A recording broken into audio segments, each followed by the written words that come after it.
Yes, good morning, Christian, to all the viewers. Magandang umaga po sa inyo lahat. Before we talk about the budget passed on third and final reading last Friday by the lower house, let's talk about your status at the House. What happens to you now after the change in leadership? Well, Christian, to be honest, I'm not sure. We have made several changes. Meron mga napalitan na. Pero wala pa naman nasasabi tungkol dun sa particular, sa committee ko, Committee on Public Accounts. We have not heard from the Speaker about it. Pero as I've said, the Speaker has a free hand. Technically naman, it's not an appointed position. It's still an elected position. But of course, the Speaker will choose amongst his supporters kung sino yung gusto niyang mapunta dito sa mga committee to. Particular dyan, yung appropriation, which is very critical, ways and means, the Committee on Accounts of the House, and after which they nominate whoever will be elected. So okay naman sa akin yan, whatever will be the decision. But as of now, we just finished the budget. Supposedly nga may committee hearing ako today for PhilHealth, but the Speaker requested, along with Majority Leader Speaker Lord and Majority Leader Martin, requested that there will be a break of 1 week, para mag-regroup and for them to prioritize the prioritized legislation that we need to adopt. But in your case, would you like to keep your position? Depends. Technically, the Speaker, again, very critical in my committee, Public Accounts to, maraming niimbestigahan, and you need to have the support of the Speaker. So, depende yan kung anong direksyon niya. But as to the job that I have done in the past and that will continue to do, handa naman ako dyan. Katulad na sinabi ko, PhilHealth, we're just finishing it now. Tapos, supposedly, sisimulan ko yung investigation on the telcos dahil may order ng Presidente during the SONA for them to improve the signal. And, supposedly, we will be coordinating with the NTC and the DICT in discussing this. So, okay. But for the record, Congressman Defensor, were you among those who voted in favor of Speaker Velasco during the start of the special session? Christian, for the record, I supported Martin Romualdez during last year. He lost. Yeah. Speaker Cayetano won. In the term extension of Speaker Cayetano, I supported him. He lost. And Speaker Lord Velasco is now the Speaker. But during the voting, wala na naman kami actual voting eh. He just went up to the rostrum and parang nagkaroon na lang ng how can I say it? Parang Adoption, right? Or ratification of the vote. That was the process na siya na talaga yung Speaker. Mm. So you are, for the record, supporting the new Speaker? Yes. Ako naman, sinabi ko naman dati pa di ba? It's the institution. You have the leadership of the House. But I also understand kung nakita niya na I was on the other side and he feels that he's more comfortable with another person, then I can accept that. Yung politika, isang araw lang yan eh. Pero ang importante yung trabaho namin sa House. How best can you effectively conduct yourself, yung mga trabaho namin, no? Kung kahit na anong support mo sa kanya, kung hindi mo naman kayang i-approve yung mga batas sa Ways and Means, yung mga kailangan nating tax measures, yung mga kailangan batas para ayusin yung ating ekonomiya, palakasin yung ating mga negosyo. So hindi din naman pwede yun. In the same manner, in the appropriations deliberations, kailangan din yung marunong sa budget, yung ilalagay mo so that we will be able to approve and to improve what is submitted to us by the executive. Ito yung, di ba, yung NEP, and then we amend it kung ano yung tama at nakikita namin dapat baguhin. Then the GAB, the General Appropriations Bill. Now, I'm asking these questions because during that Facebook Live message by former Speaker Cayetano, he mentioned leaders or officials under his watch. Basically, it might be construed as a team of then Speaker Cayetano. He basically made an appeal to the new Speaker to make good on his promise to keep those posts. And I suppose Speaker Cayetano was referring to the likes of you because you're among the several congressmen who were very close to him during his term. So was there even an agreement to begin with that you guys would be kept in your positions under Speaker Velasco? Okay, Christian, I don't think I'm one of those. Kasi nabigyan ako ng committee huli. I was the last one probably given by Speaker Alan Cayetano a committee in the House. I think one of the last two. So that was maybe 3 months after he was elected. I think Speaker Cayetano was talking about the leadership in terms of the deputy speaker, in terms of the appropriations, the ways and means, the critical committees in the House. Why? Because when he started this duty as speaker, nung siya ma-elect, nilagay niya na yung iba't ibang mga tao eh. Nagkaroon na doon ng supporters ni Speaker ni Majority Leader Martin Romualdez, yung supporters ni Speaker Lord Velasco. So parang nagkaroon na sila ng mix at that time. Parang nga doon sa transition, wag na magkagulo. Supposedly, that was the idea. So I would think that was the appeal of Speaker Alan Cayetano na kung pwede, wag na natin baguhin yung mga existing supposedly deputy speakers and some of the chairpersons of the critical committees kasi nga sana magtuloy-tuloy na yung at kanilang trabaho and that the transition will not affect the organization of Congress. But is that even plausible to say that you were not part of that group of then Speaker Cayetano? But I remember you were among those several congressmen who were front and center in some of the issues that he actually aggressively pushed for, including the killing of the franchise application of ABS. You're among the congressmen who were very much visible and vocal. Yes, yes, but you know, if you talk about the organization of the House, my committee is, yeah, I would think it's a strategic committee, but it's not part of the leadership of the House. Meaning to say, yung pinag-uusapan na when they speak of not changing yung organization of the House, you have what, 24 deputy speakers divided amongst the different followers. Many of them, like you saw it, di ba? Yung kay Speaker Lord Velasco, may mga deputy speakers na sumama sa kanya and campaigned for him.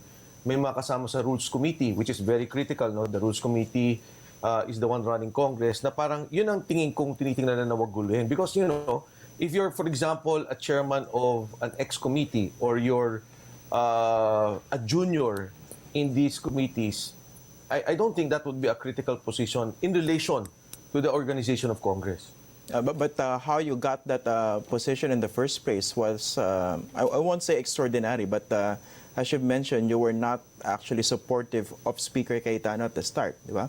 But even then, as a member of a party list group, you got that strategic chairmanship, public accounts.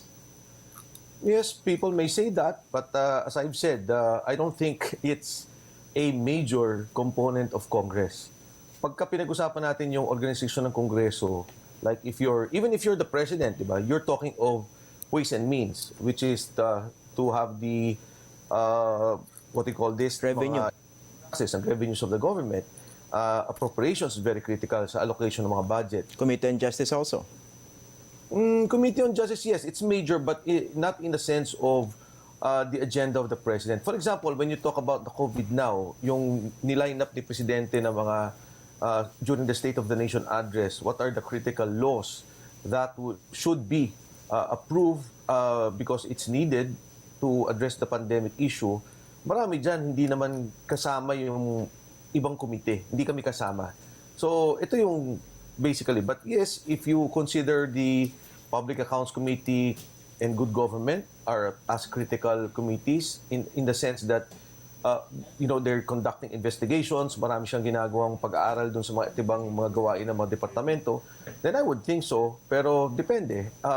But your question was, yung point ni Speaker Alan about the reorganization, I would think it was more centered and focused on those critical positions and in relation to the national economy and to the national development. But for the record, was there any agreement between the two to keep those critical positions you've mentioned? Or there was Alam none? mo, yeah, Christian, to be honest, lahat ng agreements na wala akong alam eh. They started in July, they had an agreement. They had a meeting again. And some of the, I was supposed to be there, but I was not able to go. Again, when they were having an agreement, I think the four of them, the President, Speaker Lord Velasco, Speaker Alan Cayetano, and Senator Bongo, were separated themselves from the rest. Nagkaroon sila ng malit na pag-uusap. Pagkatapos itong last meeting nila, where Speaker Cayetano spoke before Facebook, nag-Facebook Live siya. Again, it was a confidential meeting amongst themselves. So, ang sabi nila, may ganun daw. But, you know, I'm not privy to any of those discussions. Now, by the way, let's go to the issue of the budget deliberations because that was passed on third and final reading last Friday. But the submission would still have to wait And I think today is the deadline for the small committees, or for the small committee to accept amendments. Is that even allowed under the law or under the rules? Because, Christian, the process in Congress is that you have about 300 members. If all of us will be debating about a certain amendment on certain provisions of the budget, o lahat ng yan merong mga sariling gusto.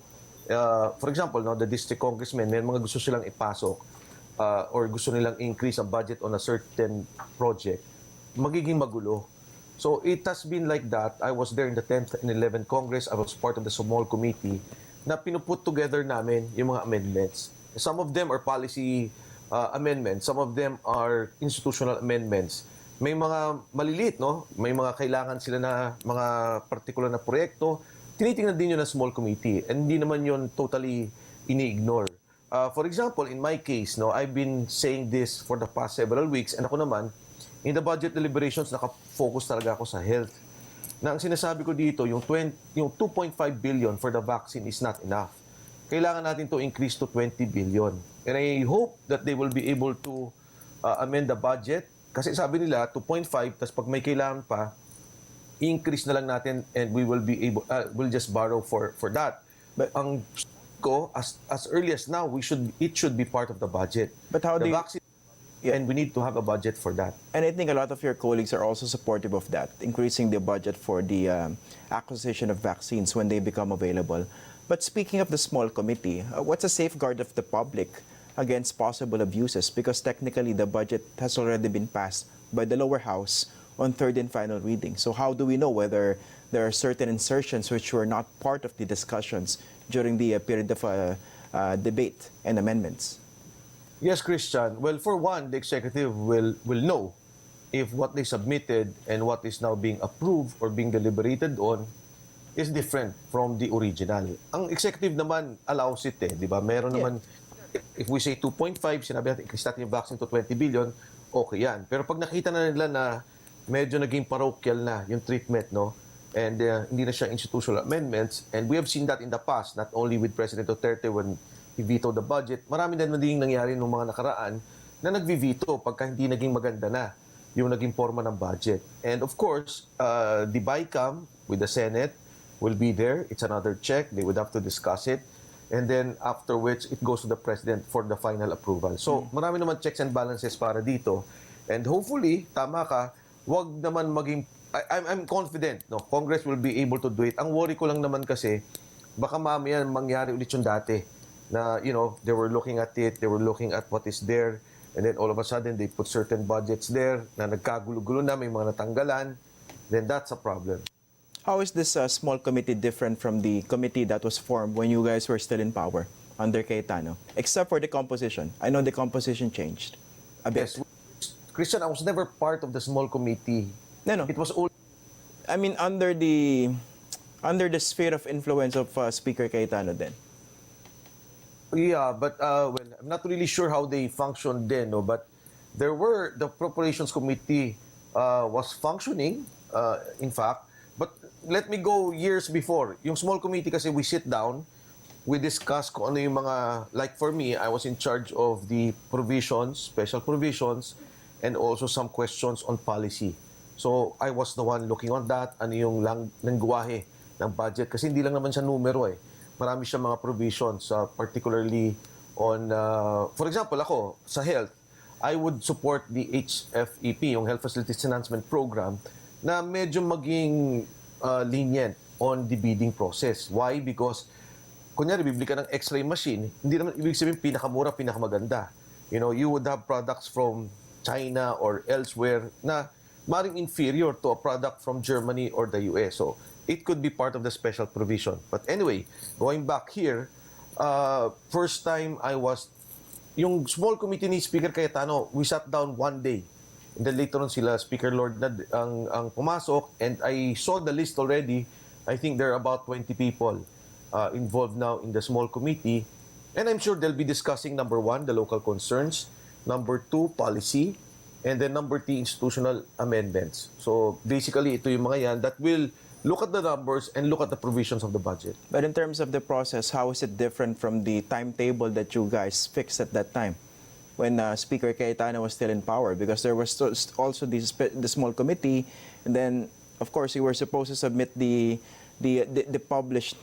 printed budget to the Senate on November 16. So in this case, how is it different? Natapos din naman during the special session last Friday. Ang alam ko, we were able to forward it last year. And sa ngayon naman, we're not out of schedule. Nandun pa rin naman niya sa time frame. Ang importante talaga, maiangat kaagad sa Senado at mapag-usapan nila at magawa kaagad yung BICAM.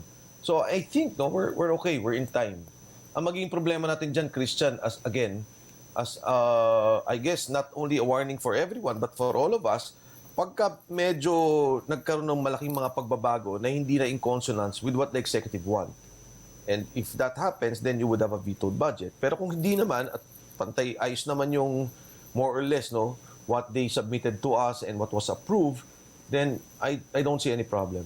Okay, Congressman Defensor, thank you for joining us, sir. Thank you, Christian.